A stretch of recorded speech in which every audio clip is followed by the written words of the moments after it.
Hydronephrosis যেটা হচ্ছে আমাদের যে শরীরের মধ্যে আমাদের যে কিডনি যে দুটো আমাদের রয়েছে অর্গান আমাদের কিডনি তার মধ্যে যদি সোয়েলিং হয়ে যায় মানে ফুলে যায় বা তার মধ্যে যদি আপনার ইউরিনটা যদি জমে থাকে তাহলে সেটাকে হাইড্রোনেফ্রোসিস বলা হয়ে থাকে।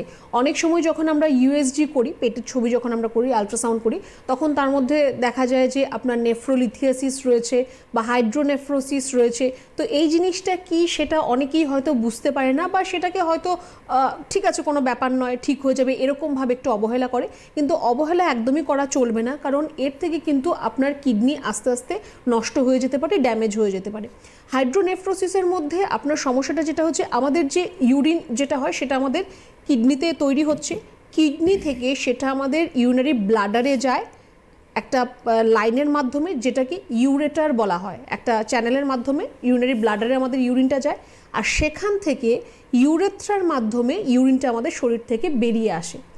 যদি আপনার ধরুন আপনার কিডনির মধ্যে 500 ml এর মতো আপনার ইউরিন আপনার সেখানে প্রডিউস হলো, তার ধরুন 400 ml এর মতো আপনার ব্লাডারের মধ্যে গেল, আর সেখান থেকে 200 ml আপনার ইউরিন হিসেবে বেরিয়ে পড়লো। বাকি যে আপনার যেটা রেসিডুয়াল থেকে যাচ্ছে ইউরিনটা, সেটা আবার ব্যাকফ্লো করে যদি আপনার কিডনির মধ্যে চলে আসে, সেটা থেকেই কিন্তু আপনার হাইড্রোনেফ্রোসিসের সমস্যা হতে পারে। এটা আপনি এমনিতে বুঝতে পারবেন না মোটেই, তবে আপনার যেটা আপনি যেটা সিমটমসের মধ্যে দেখতে পাবেন সেটা হয়তো হবে যে আপনি হয়তো ইউরিন করলেন, কিন্তু আপনার ইউরিনটা হয়তো আপনার মনে হচ্ছে যে না সম্পূর্ণ ক্লিয়ার হলো না, কিছুটা রয়ে গেল, বা কিছুক্ষণ পরে পরে আপনার ইউরিন হওয়া, ইউরিনেশনের আপনার বারে বারে এরকম বেগ আসা, এরকম যদি আপনার কোনো সিমটমস হয়, সেটা কিন্তু আপনার হাইড্রোনেফ্রোসিস কিন্তু আপনার হতে পারে।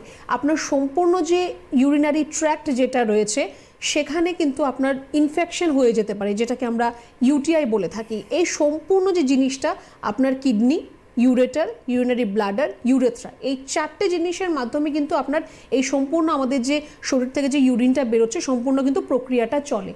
কোনো একটার মধ্যে যদি কোনো রকমের কোনো ব্যাঘাত ঘটে থাকে, বা যদি আপনার ইউরিনটা সম্পূর্ণ না বেরিয়ে যদি আবার আপনার পেছন দিকে গিয়ে আপনার কিডনিতে যদি আবার জলটা জমা হয়ে যায়, তাহলেই কিন্তু আপনার হাইড্রোনেফ্রোসিস হবে। অনেক সময় দেখবেন যে আপনার ইউএসজির মধ্যে লেখা থাকে পোস্ট ভয়েড রেসিডুয়াল ইউরিন, মানে আপনার ইউরিনটা কতটা জমে আছে।